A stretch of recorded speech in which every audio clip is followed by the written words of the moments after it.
logging in from wherever you are in this country and elsewhere. Let me welcome you to this very important occasion as the first memorial lecture on BhekiMlangeni. My name is Lawrence Boya. I'm going to be program directing this event this afternoon. Let me also welcome in particular the family of BhekiMlangeni who are here, led by Ngonde Abo, Umama, Catherine Mlangeni. Also, Koskazi Bheki, Sipati is here, Ndodana Bheki, Umandla is here, and also other members of the family. Secondly, let me acknowledge and welcome the presence of the Speaker of the City of Johannesburg, Councillor Mlangeni, and also to welcome the Executive Mayor of the City of Johannesburg, Councillor Jeff Makubu. Without any mentioning of all other people that are here, let me say all protocols observed.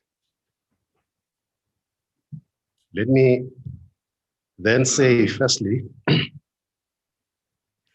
as I was indicating, this is the very first memorial lecture on BhekiMlangeni. We are glad that the city has come to the party to assist us in hosting this important event. 30 years after the life of BhekiMlangeni was taken away from us by a brutal system, an evil system, and its evil assassins. We are glad that we are able to come together and reflect on BhekiMlangeni, who BhekiMlangeni was, his contribution to the liberation struggle, student struggles, to his family, to his community, and to the legal profession where he worked as a lawyer. We're glad that those of us who are still around have taken this initiative to organize this event under the banner of the BhekiMlangeni Foundation, working with other fraternal structures. We are happy that the former comrades and students who were with Bheki at VETS, the former Black Student Society, was part of this event to make sure that it happens. And also the broader group of former Azaso, NUSAS, SANSCO, and SASCO, who are today known as the Strategic Dialogue Group, were also in support of this initiative. So we thank you all for having made it possible to have this event. So without any further ado, let me then briefly say that what we seek to achieve with this event is not just to have a once in a while activity like this where we come and reflect, but it is to remind us of the struggle that has not yet been completed. In political terms, we talk of the national democratic revolution with many phases. So we've achieved the first phase of democracy, but we still have to emancipate our people from economic bondage, and also the fact that they're still not enjoying the better life that has been promised. So in organizing events like this, we use these as platforms to reflect on the journey we have traveled so far. We criticize ourselves, we congratulate ourselves where we have to, but it looks like most of what we do these days We criticized because we expected more in terms of what we thought we could achieve in our revolution. Yes, it is good that we reflect and introspect. We look at ourselves, we look at our movement, which is in dire straits, very serious trouble. We look at our country, where our country is going. We look at the fact that we are under a very devastating pandemic. Many of us who are living today have never experienced anything like this. So we hope that the speakers today will be able to bring all of these themes together and chart a way forward in terms of where and how we need to be moving forward in remembrance of the struggles and sacrifices of people like BhekiMlangeni. Without any further waste of time, let me then first allow the Speaker of the Council to just come and say a few opening remarks. Then we will start with our program. Thank you very much.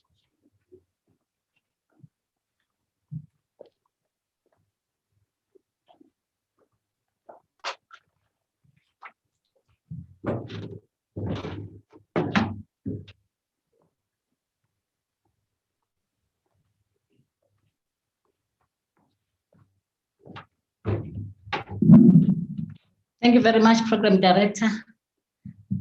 Unfortunately, I have to adjust the mic after you've been here. Okay, thank you very much. And even the podium is taller than me. Okay, thank you very much. Greetings to the Executive Mayor of the City of Johannesburg, Councillor Shophill Massacre. Greetings to the Mlangeni family, Umama Mlangeni Senior, Umama Mlangeni, and all the Mlangeni families and Program Director. I must say that I am really honored to have been a part of this great day today, this celebration, because for me, it's a celebration of a life that has been well lived, life well lived of our human rights lawyer, Ubaba BhekiMlangeni, a man who fought a good fight, a man who's the reason why we are where we are as a country, a man who's the reason why we have achieved our democracy as a country.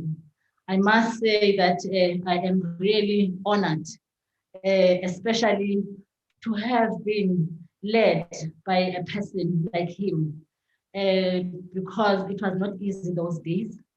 But for me today is a commemoration, and that his legacy should live on. The generations and generations to come should know who this stalwart was, who this great person was, who BhekiMlangeni was. In the books of history of the country, it has to be documented so that his legacy lives on. We are here to celebrate his life. We are here to honor him. We are here to honor his legacy, but most importantly, to thank the Mlangeni family for having given us this great stalwart and this great person to be an activist and fight for human rights. With those words, I just want to say thank you very much to the Mlangeni family. We honor you as well as the City of Johannesburg. The Executive Mayor will elaborate. Thank you very much.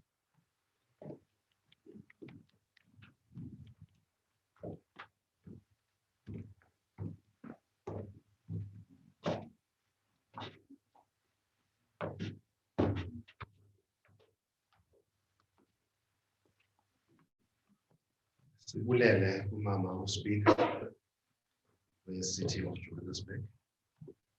Now let me take this opportunity to call Professor Bheki to come to the stage. Professor Bheki is the chairperson of a group known as the Strategic Dialogue Group, made up of former student activists during the 80s and 90s, even going far back as 70s, who were part of the student movements of the time. progressive student movement of the time. Billy, thank you. Take you over there.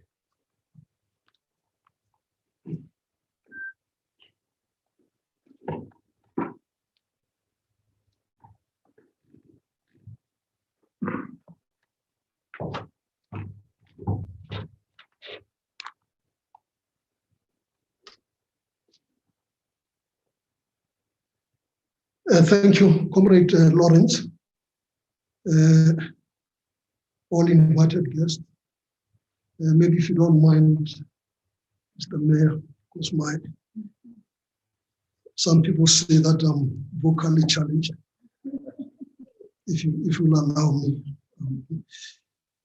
Yeah, let me greet, the Mlangeni family, the relatives, friends, neighbors, colleagues, and comrades of my erstwhile fellow comrade, friend, and mentor of mine, Comrade BhekiMlangeni. I also want to take this moment to extend my warmest greetings, to the BhekiMlangeni Foundation, our former Johannesburg City Mayor, and the mentor of many of us, Comrade Amos Masondo, and also our current City of Johannesburg Mayor, Comrade Jeff Mlangeni. I wasn't aware of the presence of Sisino never met you, I didn't know you, but I'm so happy that I've met you today. And I've always said, dynamites come in small pockets. I watched your fierce fights, but on TV at a distance. Fights on our behalf, democracy in this country. And I watched and I marveled through those difficult times. But deep down inside me, I said, did we really have to put our comrades through this? We should. Now, I also want to again say that I'm eternally grateful for the love and the presence of the community of Soweto in general, that of the people of Jabulani and the people of South Africa, for recognizing and honoring this giant. I feel deeply honored to have been invited to give the 30th anniversary BhekiMlangeniLecture, an honor of a real giant, a stalwart of our movement, the African National Congress, and the progressive student movement as ASU. BhekiMlangeni, a general intellectual and astute budding lawyer and graduate of the University of Witwatersrand, was murdered at the mere age of 35 by Eugene de Kock and the then Flatbush apartheid murder unit commander through a detonated posted parcel on the 16th of February 1991. This day marks that very important and significant day in the history of our country. It will be a travesty of justice and a serious omission indeed if this day will simply be treated as only an ordinary commemoration or a day of remembrance for Comrade BhekiMlangeni. For this man deserved even more. He was a real giant, a principled and upright revolutionary of our time. This day must be treated as an opportunity, an opportune moment for a serious introspection and reflection by all of us on our past, where we come from, our current performances, and the long, arduous road that we still have to traverse. Failure to do that will be tantamount to paying a dishonest lip service and spectacular failure to honor the memory of one of the rarest species and balanced and best cases ever produced by our movement. In remembering and honoring this giant and respecting the time constraints on my side, and for this occasion, I've chosen to confine myself to this following area. In no way, taking them to be what fully defined Bheki. In preparation for this, I sat down, I nearly filled the whole book, trying to write until I had to whittle down when the chair said, I know you talk too much, keep to the point. And indeed, I'll confine myself to these 6 points. I want to talk about Bheki as a man that I knew, his contributions, ideals he stood for, fought for, and died for. Thirdly, his life as an activist. I want to imagine Bheki through our current crisis. And I also want to ask myself, what would be Bheki's attitude towards theft, corruption, looting, and poor, unprincipled cadreship and leadership in our nation? And lastly, I want to put myself in his boots. I know that I can never be Bheki, but I want to say what would be Bheki's wish, in my humble opinion, according to what I know about him since I lived with him. Bheki emerged and grew from the humble beginnings of the Mlangeni family of Jabulani. And I really again want to pay tribute to this family. I'm sure you're not aware how much it's touched the hearts and the minds of the people not here, but of many others in the most remote part of this country. People that we will never know, people that we do not know, but he has made his mark. He was a loving husband of Sipati, father of Mandla and his 3 other siblings, a brother, an uncle. I met his brothers, and every time I see them, I feel touched in their mother because, I see Bheki, the Bheki that I used to walk the street of Durban, the street of Port Elizabeth and Cape Town, and wherever the remote areas of Benderland, London people and so forth, doing all that was necessary to get us where we are.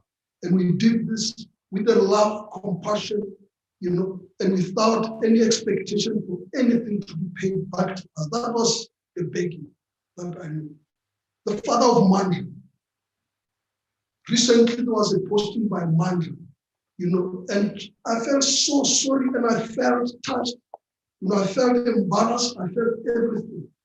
Because often we got these stalwarts and they get killed, they depart, right? And we do not seem to care and come. I still find is there sugar still. This is the unfortunate part of this family. Now the posting by Mandla touched me. And I want to say here again, Mandla, everybody, that we that know and live with Comrade Bheki, we remain touched and wounded. When I last came here, I couldn't even look at Mlangeni in the face. I couldn't look into the brother's face. I couldn't look into Sipati's face. And every time I drive, past their house in Jabulani, I say, I bow and I say, but what more needs to be done? And lively soul was taken and very early. And I tell you, this was one of my best. He was a loving husband. He expanded his love beyond his family, encompassing as his fellow comrades, the South African people, and his movement, the African National Congress. As a family, Mlangeni family, you must know that he gave us a gift, he gave South Africa a gift that we perhaps never see in our lifetime. He was a true comrade and a friend of many of us, an activist, a revolutionary and mentor of many, including myself. He possessed those rare, very rare virtues. And indeed, I want to emphasize on this. And I've seen this, it looks like it's something that goes in the family. You look at it with that smile and turn around, he's still there, with you. Very humble, unparalleled patience, always with everything, very thoughtful, brave, resilient, and was a real intellectual who was widely read and quite articulate. for a boy that came from an ordinary school in a township. Among his many achievements and accolades, besides graduating as a hardworking and competent lawyer, he was an accomplished organizer and political commissar of note. He cut his teeth through the ranks of the progressive student movement, AZASO, and both the civic and the youth movement of the time, which was part and parcel of the United Democratic Front. Bheki was never a summertime revolutionary, always down to earth.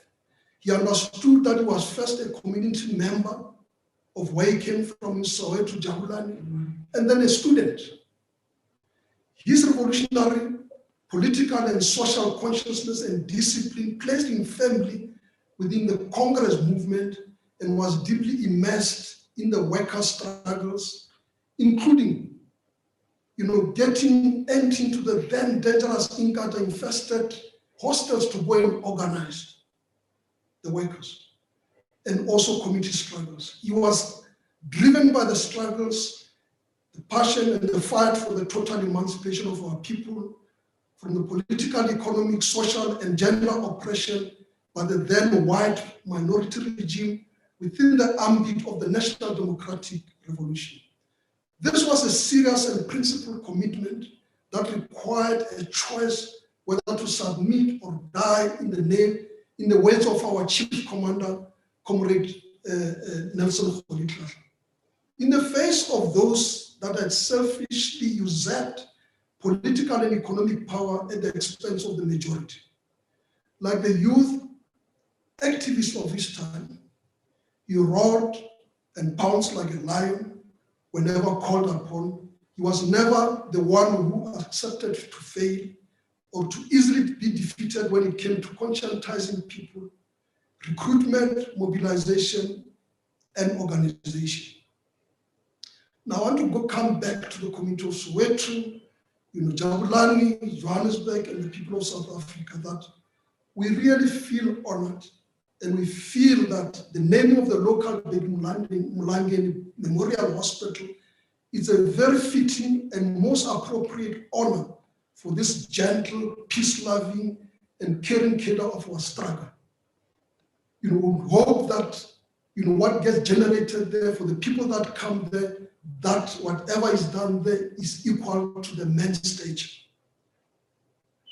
Now, my very first close contact with him, with Bheki, was when I was elected the national president of AZASO in a very highly charged and contested December 1985 annual National Congress held in Durban at Alan Taylor Residence, Ministry of Natal. He became the political education officer on our national executive at that time. He was by far my senior, highly politicized and experienced. Together with Comrade Confidence Moluko, they guided, they experienced me through my very first press conference. He was highly organized, articulate, with clearly the very hard to find mentorship skills.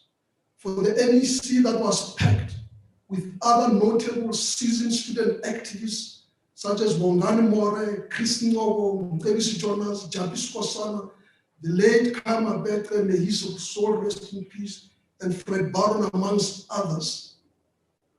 We had quality, robust debates that were always enriching. As also grew from strength to strength. When we started, we had about 8 to 20 branches, and this grew to 160 branches through the efforts of people like him and others that have counted.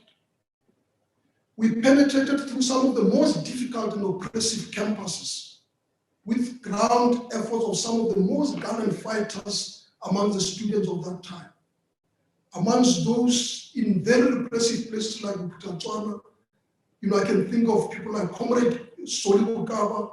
In the deep rural Transkei, we had the late Batando Ndondo, may his soul rest in peace, also brutally killed by Matanzima's people.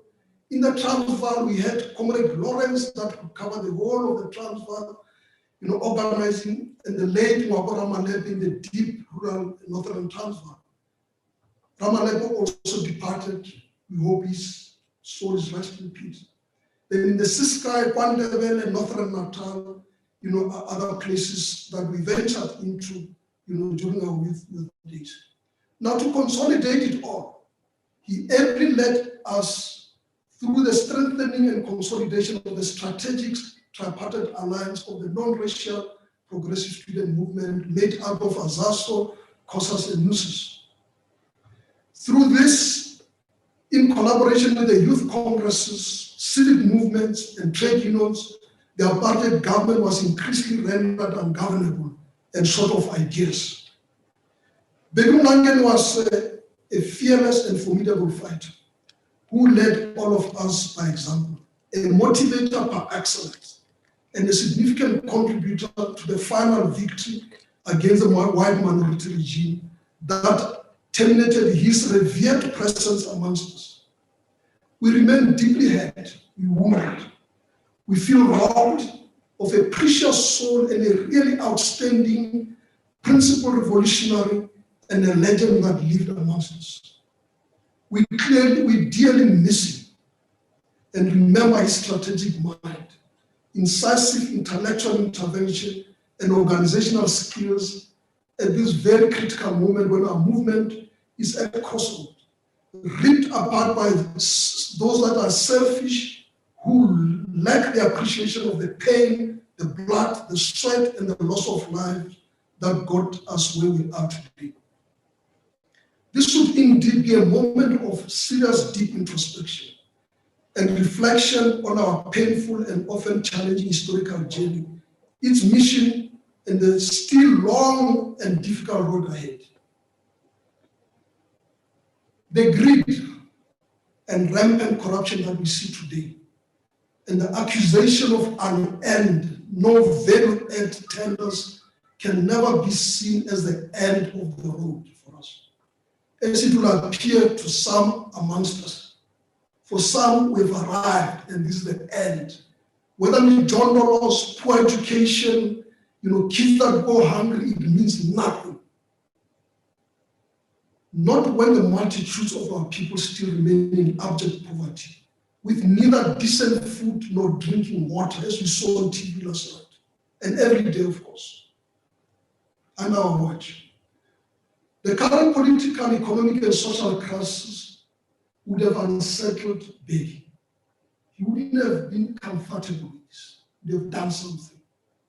The associated rampant theft, looting, and corruption undermines all the collective good and gains of our national democratic struggle, and it is a serious impediment for the advancement of the next level of our desired goal and an egalitarian society.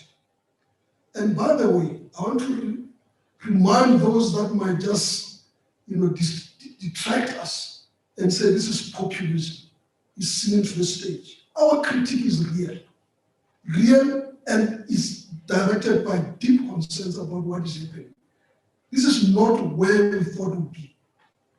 This is not what we thought we would be doing as comrades and cadres. And it is not populist at all. We expect nothing out of this. All that we expect is success for our country, prosperity, right? We want to ensure that there's a better life for all our people. Unemployment is at its highest, as reported yesterday. And so is hunger and starvation, homelessness. We see it in the background here when we drive all over. Poor access and simply no access to basic life-sustaining services. Education and health, which are in a perpetual state of paralysis in the light of the demands such as the current COVID-19 pandemic and the fourth industrial revolution in the complex digital age we live in. We as a nation, our children, future generations, we're getting left behind. Yes, we celebrate that the results of the trip seems to be better than expected, but I can tell you the world is moving on and we are left behind. The world is landing on Mars. The world is developing COVID-19 vaccine. Where are we as a nation? A redress of this embarrassing, hopeless, pathetic situation of our people the situations of our people find themselves in, especially in the grossly neglected townships and villages, are the proportions of an acute state of emergency that deserves an immediate and urgent attention. Furthermore, it is a serious indictment on our movement, the African National Congress, and the entire tripartite alliance. It is inhuman to allow people to live under such conditions. It is denigrating, and it should never be tolerated, especially when complemented by the emergence of overnight millionaires at the back of miserable and pathetic situations that we see. The tools and efforts of turning around our difficult economic situations in the form of state-owned enterprises, SOEs, are being frustrated by those that have over time during a period when we are all sleeping, a period of our reduced alertness and complacency, all of us being complacent, our own comrades, friends, and so forth, turn these institutions into milking cows for themselves, self-enrichment of themselves and the family, friends and families. That cannot be allowed to continue if we are serious about the plight of our people. Similarly, the critical National Prosecution Agency and the police service, like all the SOEs, have been deliberately weakened for the purposes of clandestinely facilitating the unchecked, dishonest, and undeserved self-appropriation of public resources, again at the expense of the unemployed and the poor. On the other hand, seemingly there are some elements amongst us that appear to be taking advantage and thrive out of our weakness as an organization and our inability and reluctance sometimes to take action against the wrongdoers. Now, the spine-chilling revelations of the current running Zondo Commission, the PIC Commission, the South African Revenue Services Nugent Commission, and elsewhere implicating those that have betrayed the trust and confidence of our people is disheartening and deserve a strong condemnation, reprisal, as well as a summary dismissal for some, and apprehension in an uncorrupted political system. The very recent disgraceful and never witnessed before constitutional crisis born out of the open defiance and disrespect of the rule of law, constitution and constitutional court by none other than a former president in our new democracy, without repudiation from those that claim to lead us, signifies a very scary terrain that does not augur well for our future as a country, the future of next generation, our children, and this resonates very well with the lamenting by Mandla in the recent, Bheki in the recent WhatsApp messages. The very same people that are supposed to be custodians, here they are, they're killing our country and its prosperity. Now today I believe there's another example of one that has refused to go to the commission and in defiance of the rule of law in this country. This will be a trend. And if the movement does not wake up, and all of us as citizens, then we're going to see more and more of this. And this is going to destroy South Africa. The slow wheels of justice need to be recreated, re-oiled for the purpose of reducing the pain of those that sleep and wake up hungry, cold, dry, on a daily basis. It is hard time that the loot is recouped by a hook or crook without fear and favor, back into the fiscus, which is currently hanging on a fiscal cliff. We know that Tito Mboweni is right now as we speak, is presenting a very difficult budget for our country, and increasingly is going to be difficult and painful for all of us. If such loot, it is not voluntarily surrendered, it must then be grabbed and taken back to the people. All our confessed hidden skeletons, as we had before, people proudly on public platform talking about their own skeletons that they own, must be exposed for what it is worth. And our own Frankenstein monsters reigned in, because we created certain elements in our movement that seem to be uncontrollable, and we are able to keep them under check. Now, in my humble opinion, as I conclude, I want to put myself in Bheki's shoes. In memory of Comrade BhekiMlangeni, Solomon Mahlangu, Visi Mini, my dear friend Zakelo Aganda, Chris Hani, our chief commanders, the departed Oliver Reginald Tambo and Nelson Kholiman Mandela, and many others that have enjoyed their worst sacrifices on our behalf and the downtrodden masses. I want to make 4 points as I conclude. We call on our leadership, on the leadership of the African National Congress at all levels, to make an immediate, serious introspection and reflect on where we are as a country and its people. We must take a serious stock and assessment of our current value and relevance as supposed leaders of society. Are we still well being called leaders of society? When we're plundering, when we are unable to call those that do wrong things to order, when we are unable to call somebody who was the president of the country, to order and say, this is not a Wednesday and Jane. What is it? Instead, we prepare to go in a feast with him, have sweet tea with him, and this is the best that we can do. It's unacceptable. Number 2, we further want us to embark on an expedient, honest, and carefully planned and executed renewal and modernization process of the African National Congress. We can't continue as it is. When we've got the so-called branches, all that they do is to rubber stamp, the looters and the thieves and so forth. We can't. We must have a system that is made to make sure that those that have got they've got no purpose to be our leader in our leadership, that they shouldn't be there. They're not contributing anything. The erosion of our integrity, values, and principles must be arrested and restored to its former glory. We must work very hard to regain the trust, confidence, and support of those that we have betrayed. This we are not entitled to. We're not entitled to be respected and for people to have confidence in us. But we will have to work very hard and earn it back through our postures, utterances, and deeds that must be consistently congruent with the wishes and aspirations of our people. A replay of the aftermath of August 2016, Comrade Jeff Maku, our mayor, is undesirable and must be avoided at all costs as we go towards our NGC and as we go to the next election. We can't put, seasonal level through the very same process.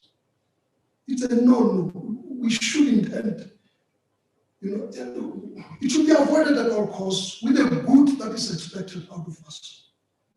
The spinning of such spectacular failures of August 2016 and disastrous performance at that time, as a sign of maturation of our democracy, is being disingenuous and is utterly false. There's nothing like that. We failed our people, we failed our country. And that is why people stayed away.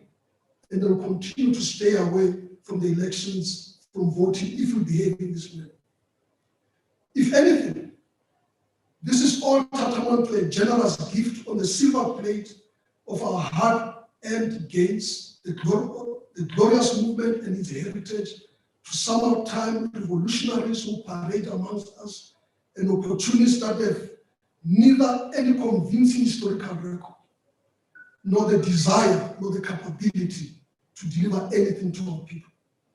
We in the Strategic Dialogue Group, SDG, furthermore, made an earnest call to all our aspiring activists, supporters, and comrades within the African National Congress, and those that have deserted our movement through being frustrated and out of being despondent, to stand up and reclaim this glorious movement back to the people, to roll up our sleeves and ensure that this vehicle of hope and delivery is turned around for the benefit of all our people, the people of South Africa.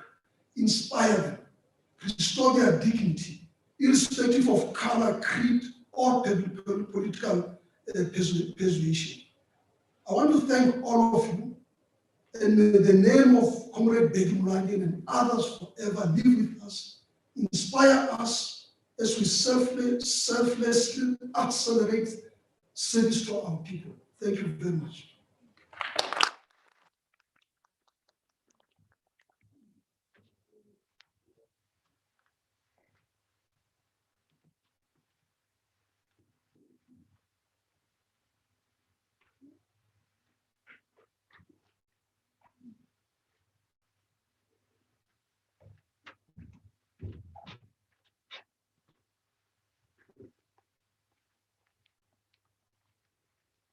Angizizwanga izandla asemphinde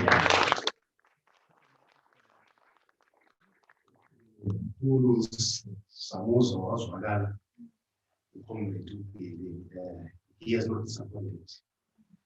He's still the same. He is as in Keta when we applied the chin system. Comrade Jeff. Let me explain very quickly how it operates. Bonke abafuna ukhetho siqala ama-additional members asiqala phezulu so that bazibide out okwakuze ukusale oyi-one. So there's no chance if you didn't stand for additional member, you are waiting for that prized one. Sezigcwele isihlalo. That's the chimney system.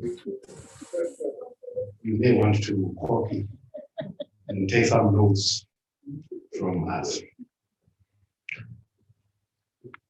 There was a song we used to sing,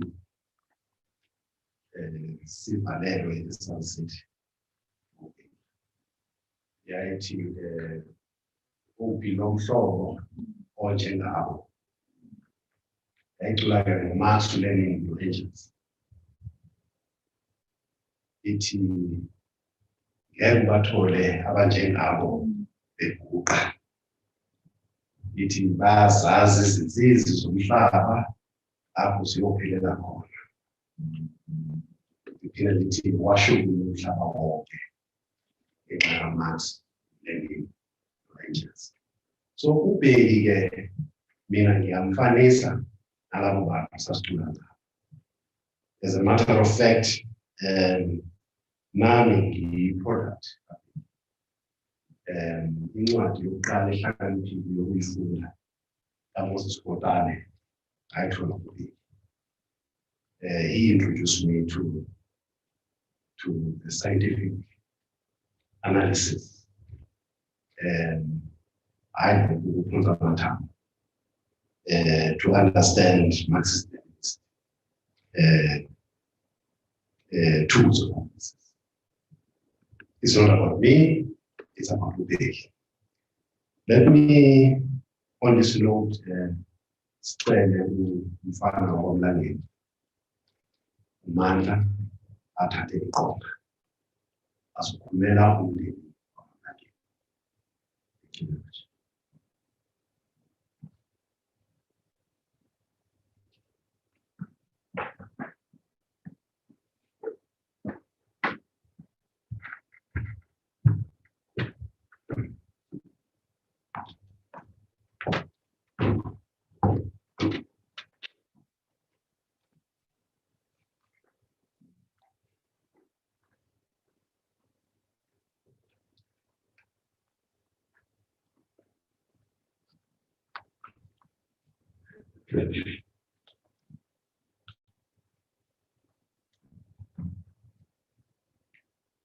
So, I'd like to greet every one of you and all protocol observed. I'd just like to read an excerpt from what I wrote after learning about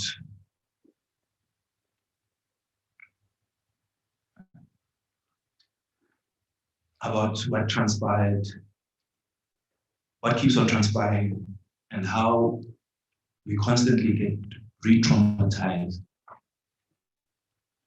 and how it feels like our lives and livelihoods are not valued. I never had the opportunity to know my father. I only know him from the many generous words, kind words that are uttered by his friends. But I did not have that benefit. When I heard that, I think I had two cathartic moments in my life. One of the most cathartic moments was when I heard my father's killer was going to be granted parole. I was in a tailspin. This was probably 6 years ago. I went into a depression. I actually dragged myself into a stupor. I didn't understand why this government would grant this person who's murdered more than how many people that we don't know, more than 200 people and counting, and that he would enjoy freedom. He would enjoy time with his family. He would enjoy time with his children. He would have property. He would have land. He would have all those benefits that to this day, my family and myself cannot fully enjoy.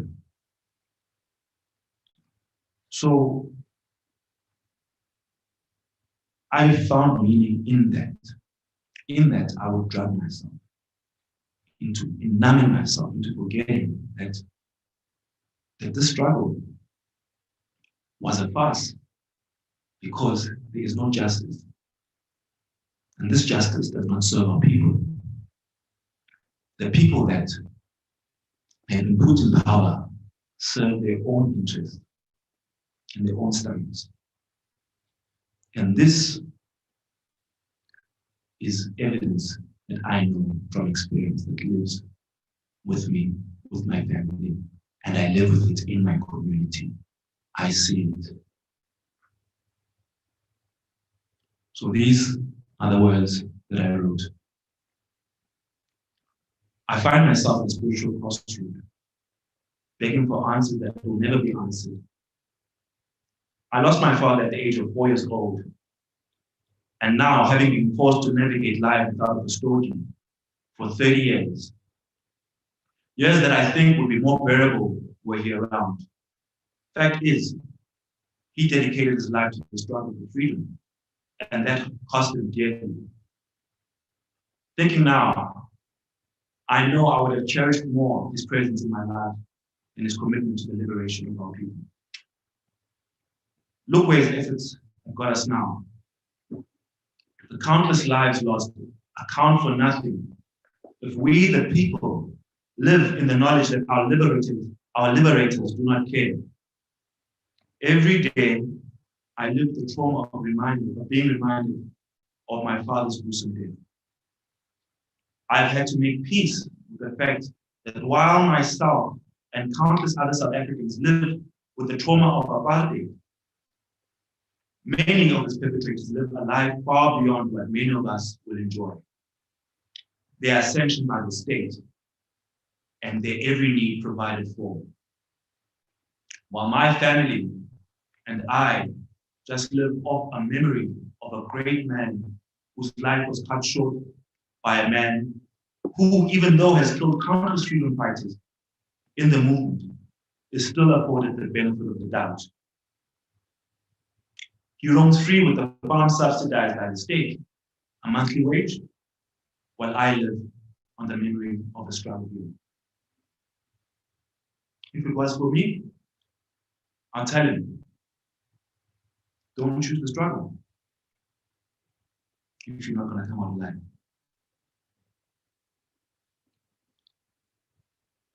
And this is probably the life that I've even chosen myself. Maybe a different struggle, the struggle of music. But I know what it means to to find meaning in life and to find purpose in life. And finding purpose in life is not just about happiness.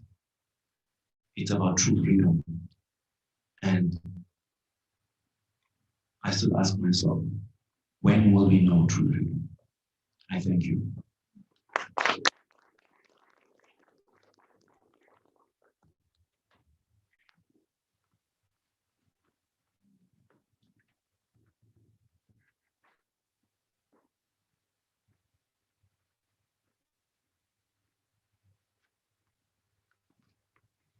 At some point in our lives at the we are increasing why it takes time those days. We used to be called the three musketeers.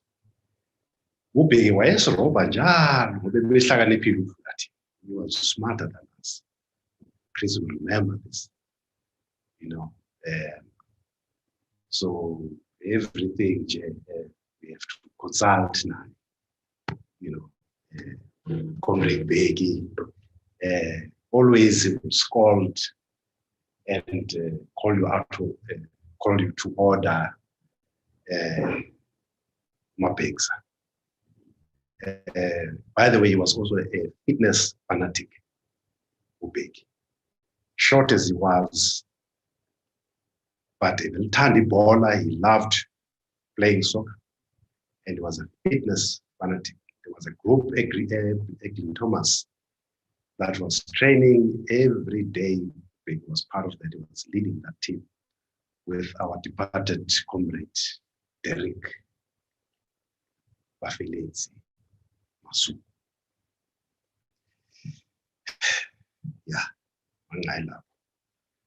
At this point in time, ladies and gentlemen, comrades, friends, I would like to invite the chairperson of the BhekiMlangeni Foundation, who is in Parliament.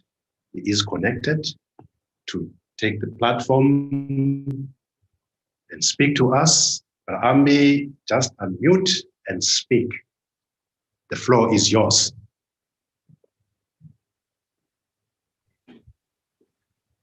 No, thank you very much, Program Director. Amandla Matla Matimba. Long live the fighting spirit of BhekiMlangeni, long live. Allow me to begin by paying respects to the Mlangeni family, to acknowledge Mayor Jeff Makubo and the councillors in the city of Johannesburg, to acknowledge friends and neighbors and all comrades of BhekiMlangeni in the student and youth movement, all those activists who are amongst us. Comrade Billy Ramrupa has spoken and spoken well. I'm sure the son of BhekiMlangeni has also added his own contribution and therefore made a contribution to the overall importance of the occasion. Program Director, it is 30 years since the assassination and brutal murder of BhekiMlangeni. We gather this afternoon one more time to mark his passing and to pay homage to our hero and martyr. We ask again, as we have done in the past decades. What is it that needs to be done to honor his name and to improve the quality of life of all our people? As we ask this question, we are aware of the challenges that face South Africa, which are well documented. They include, amongst others, the fact that the economy in our country is not growing, the growing levels of inequality, the whole question of poverty and unemployment, the challenge of crime and corruption. At the same time, since last year, we have had to grapple with the COVID-19 pandemic, and we seek to overcome its debilitating effect. The statistics speaks for themselves or for itself. If you look at global infections, they stand at about 112 million. Recoveries at about 63.1 million. When you look at deaths, people who have passed on, over 1 million people have died. The US infections stand at 28.2 million. Over 500,000 people have died in the USA. In South Africa, infections stands at more than 1.5 million. And about 50,000 people have died. Today, we are faced with the worst pandemic since the outbreak of the bubonic plague that killed half the population of London at the time. We think here of other pandemics like leprosy, smallpox, and the Spanish flu of 1918. Marking the death of more than 500,000 people in the United States due to the COVID-19 pandemic, yesterday, President Joe Biden summed up the tragedy by saying that this figure represents, quote, more Americans who have died in 1 year in this pandemic than in the World War I, World War II, and the Vietnam War combined, close quote. Program director, this pandemic, of course, shall come to pass. In the midst of all of this, there is the work that needs to be done to fight an election at local government level in order to give expression to local democracy later this year. Local government is that sphere of government charged with, amongst other things, ensuring the provision of services to communities in a sustainable manner and promoting social and economic development. At this time in our democracy, BhekiMlangeni would have expected leadership both from our movement and our people in general. He would have called for more courage, more patience, more wisdom, more honesty, more credibility, more sincerity, more integrity, and so on.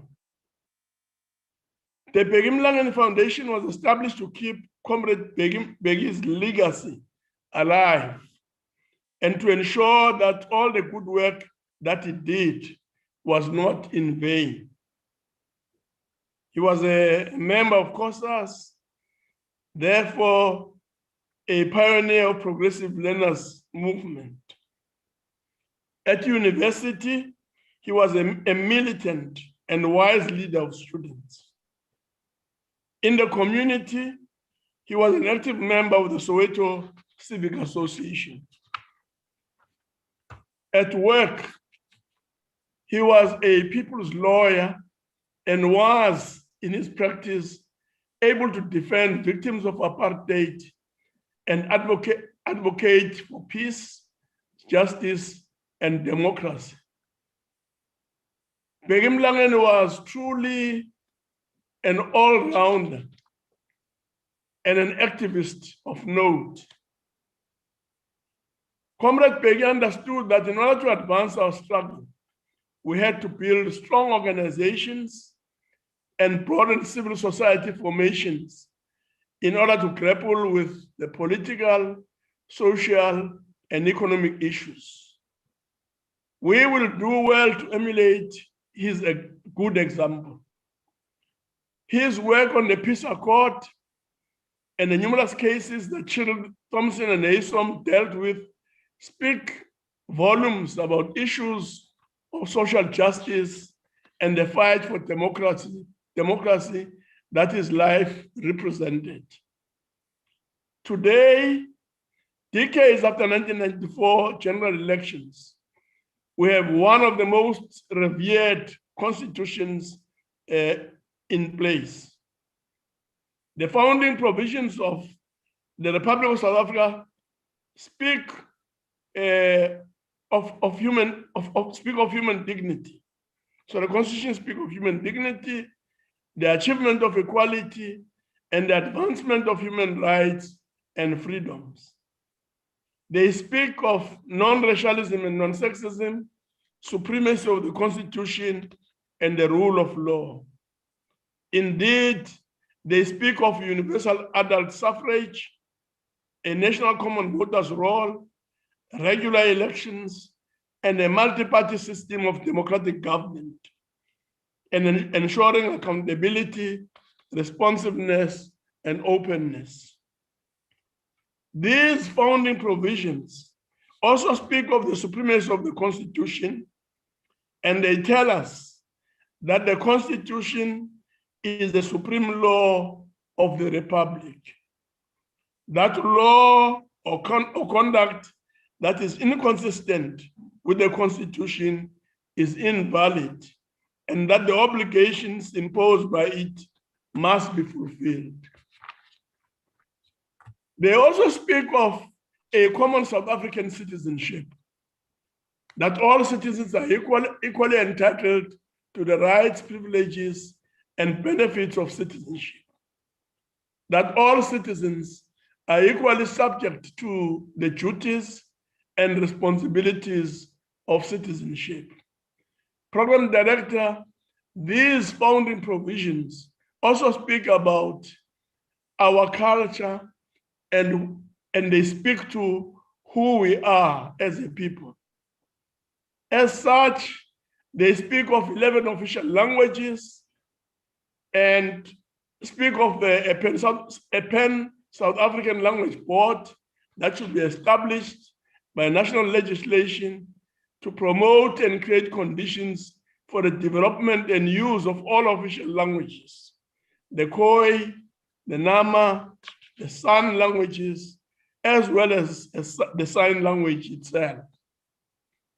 They also speak of the need to promote and ensure respect for, amongst others, the following languages: Greek, Gujarati, Tamil, Telugu, and Urdu, Arabic, Hebrew, etc., etc. In Chapter 2, the Constitution also contains the Bill of Rights, which include question of equality, human dignity, freedom and security of the person, freedom from slavery, servitude and forced labor, freedom of religion, belief, and opinion, freedom of expression, freedom of assembly, demonstrations, pickets, and petitions, freedom of association, and so on. These are the freedoms that Comrade BhekiMlangeni fought and died for. This is a reminder that the freedom we enjoy did not come cheap. It was fought for and won through hard work, suffering, sweat, blood, and tears.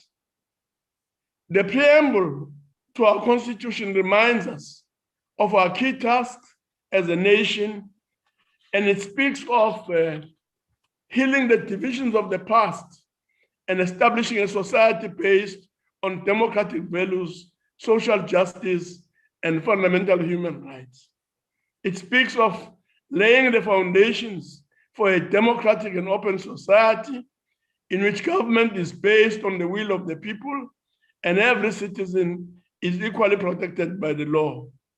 It speaks of improving the quality of life of citizens and freeing, from the word free, the potential of each person. And it speaks of building a united and democratic South Africa able to take its rightful place as a sovereign state in the family of nations.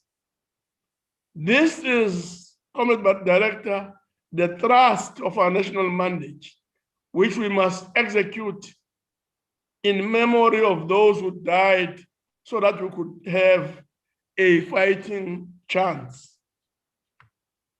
We will do well to always recall the spirit and letter of the Constitution of the Republic and use all our energy and capabilities to realize its injunction. The Constitution should guide us in our efforts to improve the lives of the people, especially the poor. This is one way of emulating the work Comrade BhekiMlangeni did and ensuring that his vision and ideals live longer. So long live the fighting spirit of Comrade BhekiMlangeni, long live. I thank you.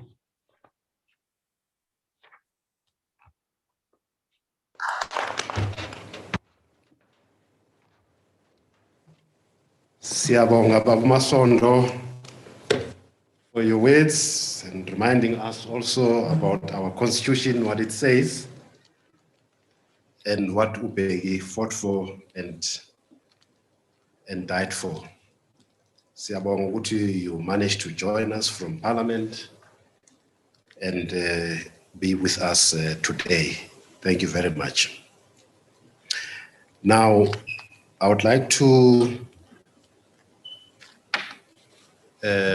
before I call the executive mayor of the city of Johannesburg, just to also say a few other things. As Ubili was saying earlier, and we are also celebrating the life of Bheki. We must not forget those also who are still with us and that need to be celebrated. Today is actually a birthday of Babu Babsi Mlangeni. He's turning 78 today, or he's already turned 78.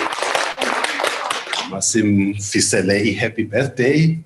And unfortunately, Asnali Keke la besingathi singenza ukuthi simsikise lona sithembe ukuthi the rest of the day usazoba nosuku oluhle. Happy birthday Babu Mlangeni. Okwesibili,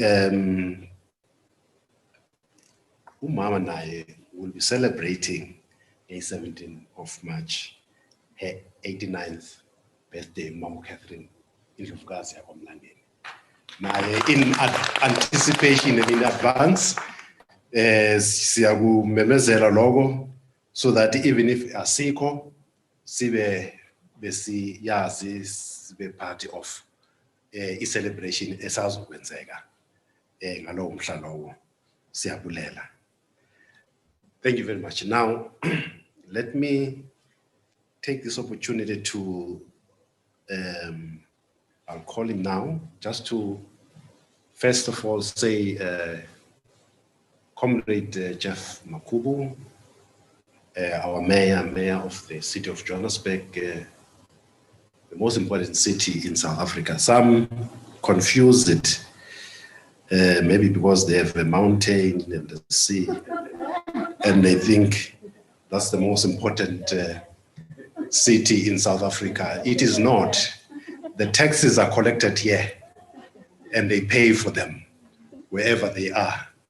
So Mr. Mayor here needs to ensure that we recoup that leadership role that Johannesburg has always played in this country. It can never be second fiddle and play second fiddle to others. We refuse to take a cue from anybody else in South Africa. Even in the African continent, the budget that he commands is bigger than many governments in this continent. We can only wish that that budget is used wisely for the benefit of the interests of our people, as Comrade Billy Ramokgopa has said. We know that Comrade Mayor always thinks very carefully and strategically around these matters. That is why he is the mayor of the city of Johannesburg. He also comes from our ranks in the student movement from Wits University. So we claim him as one of ours. Nage, who were part of the Black Student Society, Azaso, Sansco, he's our product. His faults are our faults. His successes are our successes. Mr. Mayor, I welcome you to the floor to take the stage and speak to us. Thank you very much.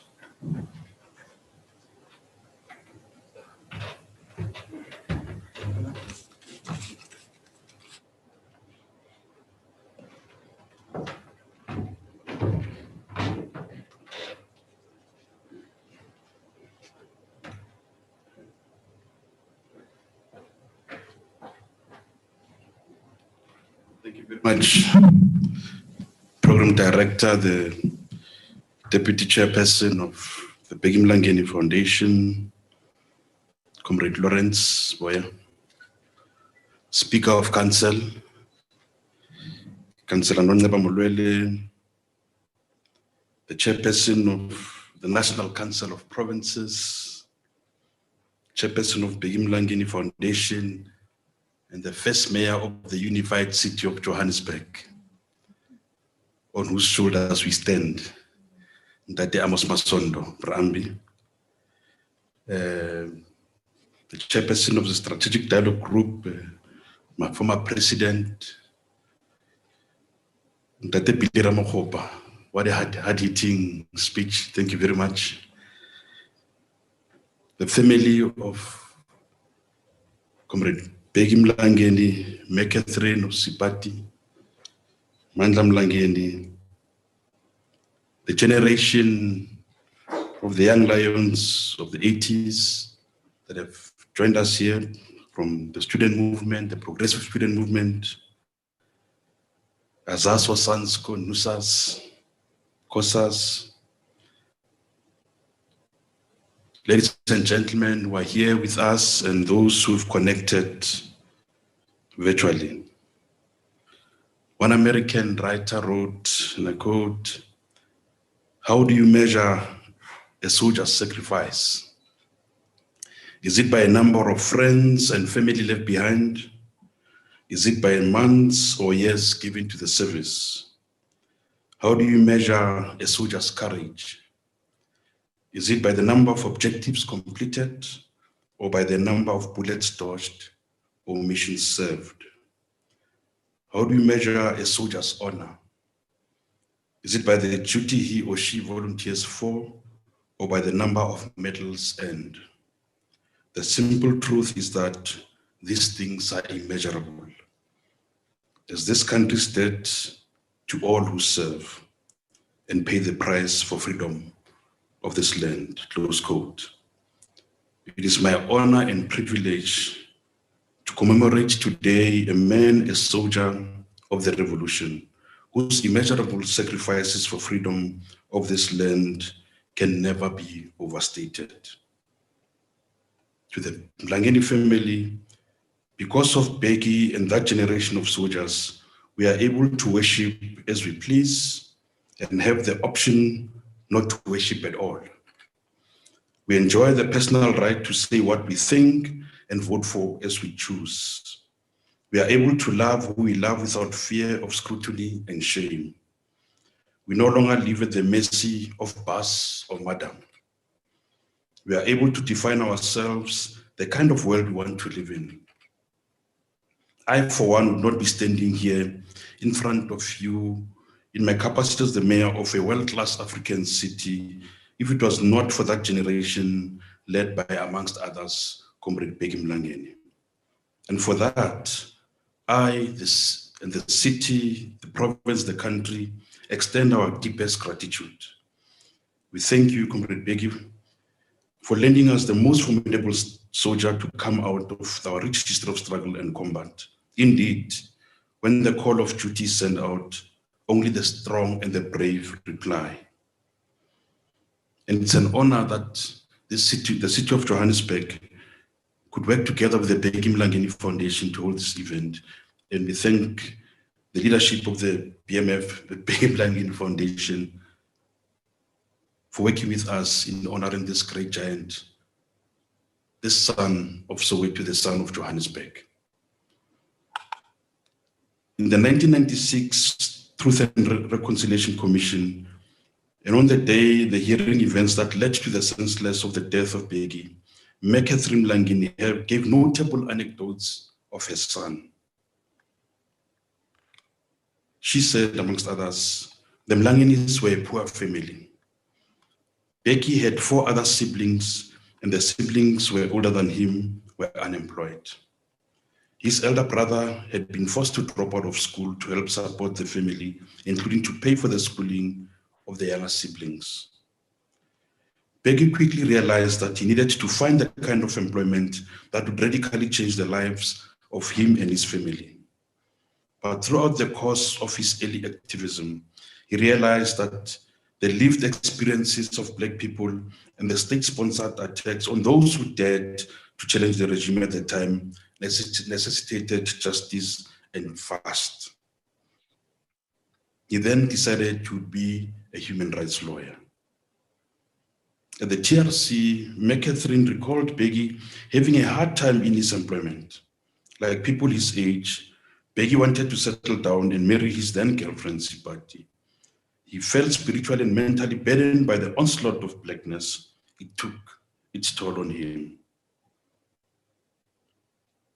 But she recalls he gave her answer along the lines at some point that he said that there was nothing that he could do because he had been living to help people for his entire life, and our people have been tortured.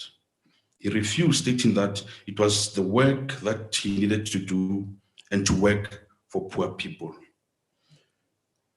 Bheki understood that his duty superseded comfort and sometimes even normalcy.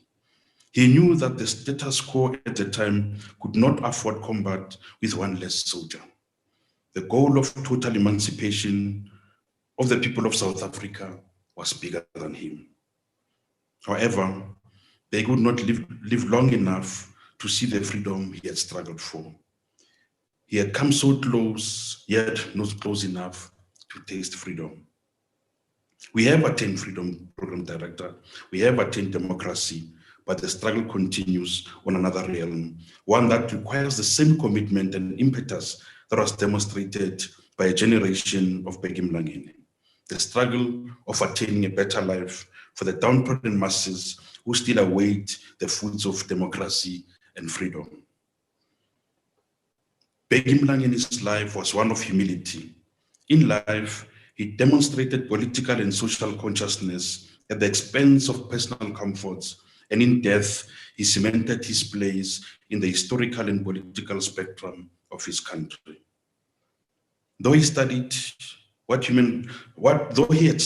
human rights were about from an institution of higher learning, he only needed to look around his home to appreciate what apartheid grand plans had desired for Black people in the country of their birth and in their origin. He saw what was around him and decided that he was not going to be defined nor constrained by it. He would rise. And in his rising, inspire others to also rise and defy the future that was set for them. BhekiMlangeni was born into a world that was changing.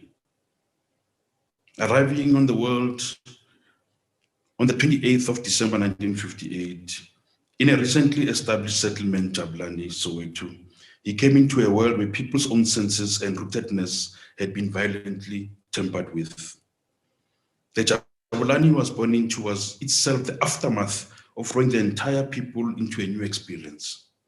The community arriving in Jabulani would have come from around many little reserves earmarked for natives coming into a rapidly urbanizing Johannesburg dotted around the city. They would come from Sophiatown, from Western Native Townships, Eastern Native Townships, around the present-day Doornfontein, or even Massacre and other settlements that were founded by the likes of Makepula, who agitated for better living conditions for even Black people. Needless to say, he would not personally have experienced it himself since he was just over a year old when one of the most momentous moments in history of our country, the Shophill Massacre, took place. Yet, like everyone in his community, he would have been shaped by that event. He would grow up in a sphere of fear. The apartheid government had jailed or forced the leaders of the liberation struggle into exile. The political leadership had been forced on the people, demanding that the new breed of young and dedicated patriotic South Africans emerge to fill the vacuum left by the jailing and exiling of the previous generations of freedom fighters. Nationally and across the continent, it was time of great and momentous political changes. Incidentally, when one British Prime Minister, Harold Macmillan, visited South Africa in February 1990, he would say the following, and I quote, "The winds of change is blowing through this continent, and whether we like it or not, this growth of national consciousness is a political fact. We must all accept it as a fact, and our national policies must take into account that things are changing. As I see it, the great issue is in this second half of the 20th century is whether the uncommitted peoples of Asia and Africa will swing to the east or the west. Whether they'll be drawn into the communist camp or the capitalist camp, or will the great experiments of self-governments that are now being made in Asia and Africa, especially within the Commonwealth, prove so successful and by their example so compelling that the balance will come down in favor of freedom, order, and justice," at close quote. This question would in time define a generation of activists and a state's response to them. Incidentally, on the same continent, yet worlds apart, a young Martinique-born psychiatrist, revolutionary and political theorist, Frantz Fanon, would write a biting critique of this new post-colonial elites. He would declare in his seminal work, The Wretched of the Earth, and I quote, "Each generation must discover its mission, fulfill it, or betray it, in relative opacity," close quote. It was during that time that another generation of leaders, ably led and in many ways personified by the stature of Oliver Tambo, took the struggle for the emancipation of people of South Africa into the international world. Speaking in the UN Assembly on March 12, 1964, Oliver Tambo said, reported Repeated reports indicate that South Africa is enjoying an economic boom. This is no doubt encouraged by a sense of security induced by the belief that with arms supplied by its friends, the South African government is able to ensure stability in South Africa. He further said, in explanation to this stability, gleefully fingers were pointed at the leaders of the liberation movements and other opponents of apartheid who are either languishing in jail, subject to various restrictions, being tortured, facing trial on charges carrying penalties which range from long-term imprisonment or death by hanging. The apartheid state could not have been more wrong. As history would later show, their self-assuredness was a self-created delusion. Oliver Tambo and those who loved freedom would have the last laugh. Bheki would have noted both apartheid's self-assurance and the liberation movement's resolve to prevail over racism is real. Being the child of the 1960s and the teenage of the 1970s would have seen the rise of young black leader Steve Biko from among the university campuses to the streets and the villages of the country. He would have raised his fist in unison with his friends, neighbors and comrades to shout, Amandla. In his 18th year, by the time of June 16 student uprising against apartheid education, but in particular against white supremacist rule, BhekiMlangeni would have understood that he truly was part of a generation earmarked for a decisive role in the political and liberation history of South Africa. If he had any cowardice in him, the sight of his own friends and neighbors confronting the full might of the brutal and murderous state with the bare minimums of stones and dustbin lids as shield would have quickly cancelled the spirit of fear. As with generations before him, Mlangeni and his own generation would have developed a distinct self-consciousness or a worldview demanding that they do something about their world. They would have identified their own political icons, iconography, and decided which forms of struggle were best to be engaged for the desired political results. For him and many others who could, acquiring education became a terrain of struggle. Of the many options available to him, he chose to be a human rights lawyer. And there he would make his name and declare himself an enemy of those who preferred darkness of apartheid over the light of justice and democracy. The choices before Bheki remain clear. With each passing day, each generation must discover its mission, fulfill it or betray it in relative opacity. As if with everyone in his generation, Fanon's statement would loom large. It would be true for everyone, regardless of whether they were personally familiar with it or not. As a consequence of the fall of the Berlin Wall and the collapse of the Soviet Union, South Africa's own political reality could not be spared from changes that would once again define international relations as well as relations between countries of the global north and the global south. BhekiMlangeni would come into early and later full adulthood at the time of great and unprecedented change in the world and in our country. As a professional, particularly as an attorney, would practice law during the unique times in the country's history. The South African state capacity to continue as a going concern had been badly undermined by the success of economic sanctions against apartheid and a wave after wave of popular mass protests in the streets and villages across the country.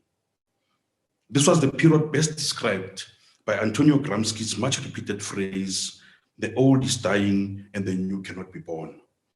In this interregnum, a great variety of morbid symptoms appear. Apartheid was indeed dying, but not yet dead. Yet, the new democratic and non-racial South Africa could not be born. Bheki's own method of death was itself an indicative of this interregnum. The two worlds, one dying and another not yet born, that Gramsci had written about, was there to be seen.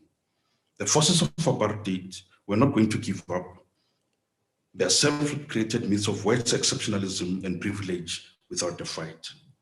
that the political leadership of the same white privilege project had announced the unbanning of political parties and freeing of activists a year earlier, apartheid death squads were not about to retire. We were between two worlds, the interact Gramsci spoke about. Freedom fighters continue to die, even as political prisoners and exiles were coming back home. Political prisoners freed and exiles coming home.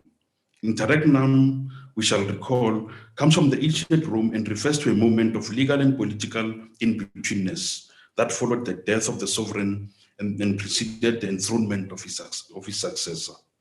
It is a gap between what was and what can and will be. And as such, it is an opportunity for saints and villains, the progressives and the regressives alike, to stake their claim on the contested future. If anything has been learned from history, it's not about pleasing the majority, but rather those who are better organized than those with better ideas, who are most likely to influence the period beyond the interregnum. Apartheid security forces filled this interregnum with their own agenda and succeeded in making their leaders buy into their program of death, even as they were publicly talking peace. Comrade BhekiMlangeni was to be both the victim of the bloodlust and a symbol of selflessness to the end. Whereas apartheid forces would have thought themselves successful for killing Comrade Bheki, what they could not have banked on was that his death would arouse a new determination to crush apartheid once and for all. This event here today celebrates the remarkable life of absolute commitment cut too short by apartheid assassins. As we do this, we are called to reflect on how we can continue to commemorate BhekiMlangeni's legacy in a world that has not been changing since his passing away 3 decades ago. On one area to start with is to reinstitute power of selflessness and leadership as espoused by him and call for it to be the dominant example of our society. Comrade Bheki was and belonged to a group of young people who fully understood that their natural gifts of learning and opportunities to do so had been placed on them or had placed on them an obligation to be leaders of their society. He decided that no society ever progressed without leadership of its most talented availing their abilities to the greater good. This point is excellently made by W.E. Du Bois in his 1903 essay called The Talented Tenth. Du Bois was an American sociologist, socialist historian, civil rights activist, Pan-Africanist author, writer and editor born in the USA in 1868, but died as a citizen of Ghana in 1963. He wrote one, and I quote, "The Negro race, like all races, is going to be saved by exceptional men. The problem of education then amongst Negroes must first be of all to deal with the talented tenth. It is a problem of developing the best of this race that they may guide the mass away from the contamination and death of the West in their own and other races," close quote. While the context of this quote was a debate on whether Black students were better placed in acquiring vocational training or classical education, Du Bois' point is that the most gifted amongst a people must step up if that group of people must take a step of progress. In our context, it means that those who, like BhekiMlangeni, are able to acquire an education and technical abilities not universally found among their own people, cannot afford to sit back and enjoy the comfort and the privilege of the education and still complain about the trajectory that the country is taking. BhekiMlangeni was, of course, an ANC activist. His legacy, first and foremost, must be reflected within the movement even before it's felt outside it. As a leader of society, not only of government, the African National Congress must reflect the values it desires rather, the ANC must reflect the values it desires to see it entrenched in our communities. These are values easily seen in the life and even death of BhekiMlangeni. We must make selflessness and discipline fashionable again. That said, even the idea of the ANC as a leader of society is foreign as a dominant political force in our country. We must accept that even the burden the ANC, it even burdens the ANC with the responsibility of leading society and taking it to where it needs to be. As we step into the future, it is critical that we revisit the important documents that define the leader and cadre of the ANC and set the standards required for those who want to be part of the movement. Bheki Mlangeni's life spanned various generations of activism. His own education background and rootedness in the challenges of his own society are exemplary. He challenges us from the grave to forge partnership between students and other young people out of school and not in training, to come up with interventions that ensure that young people of today are also able to identify the challenges of their own generation and meet these. The chasm between activists is not just limited to those in institutions of formal education and those outside. It is one of the misfortunes of our time that the gap between the various generations of activists for social justice has grown wider.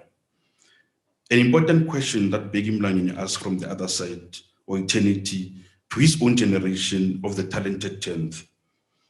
It is enough to critique government and society, describing its ills in detail. Is there anything more that can be done to decry what you see as decay of the liberation movement you once served or loved? Or is it time to roll up your sleeves and join the efforts of renewal of society and the movement that Bheki served? When we return to Du Bois, who said, the talented 10th of the Negro race must be made leaders of thought and missionaries of culture amongst its people. No other can do this work, and Negro colleges must train men for it.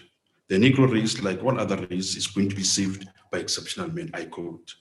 It is by this same token that we must call on the most talented of our times and of our movement to step up and become exemplifiers of what it means to be a cadre of this great movement that Bheki Mlangeni gave his life to. Fanon has already laid the scene that each generation must discover its mission, fulfill it or betray it. What is it going to be for Bheki Mlangeni's peers, Professor Ramokgopa, for his comrades, for the generation of Azaso, Sansko, and the subsequent generations that looks to his life as an example of the life worth following? Indeed, those of us deployed to lead the city of Johannesburg look to the life of Bheki Mlangeni as not only a source of inspiration, but as a source of pride that such an example of leadership once existed in our city. In the city's growth and development strategy, first developed in 2006 under Ntate Masondo, the city sought to create a long-term strategy that captured the need for a resilient and sustainable city in line with South Africa's recognized development goals. In this vein, the city will always look to partner with Bheki Mlangeni Foundation to further the ideals articulated in the GDS 2040, particularly as they speak to reversing the remnants of a colonial city which we inherited. I thank you all for joining me here today to recapture the extraordinary life of a man born in struggle, lived in struggle, and died in struggle. May the spirit of Bheki Mlangeni continue to shine on us all, and may his soul rest in peace. Amandla Ngawethu. Thank you.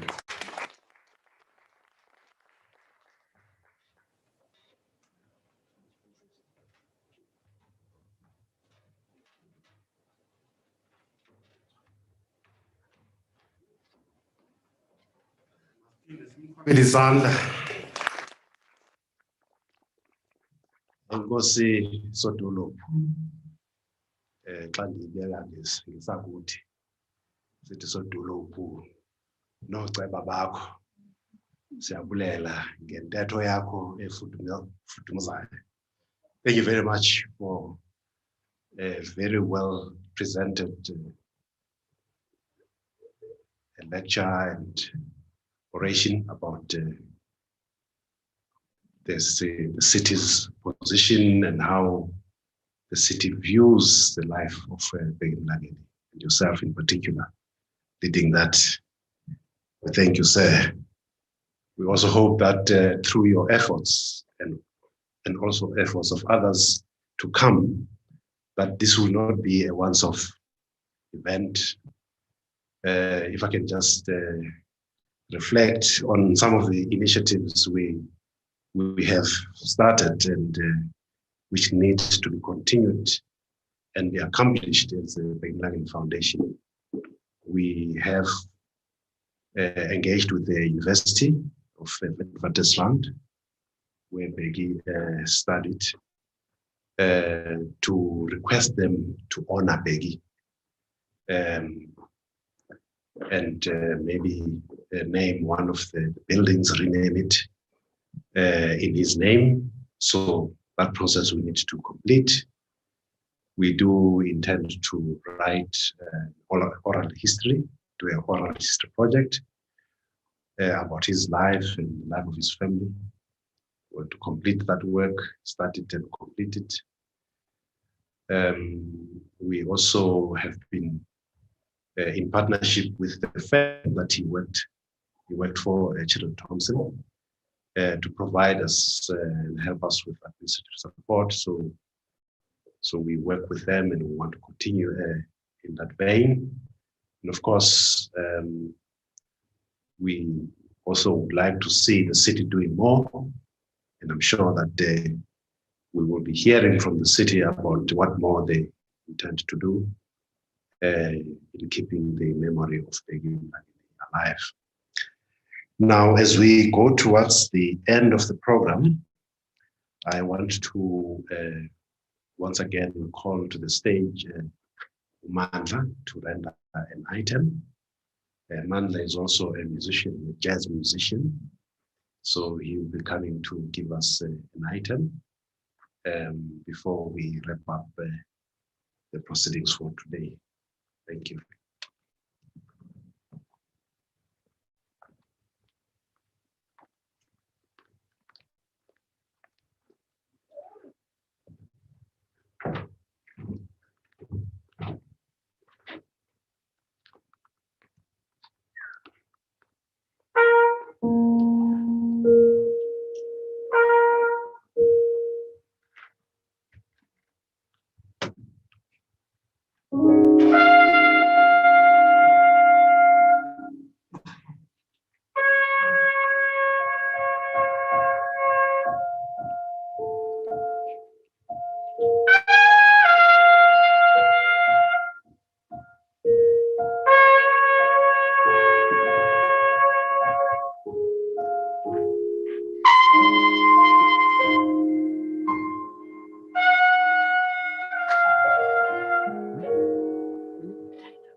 Ladies and gentlemen.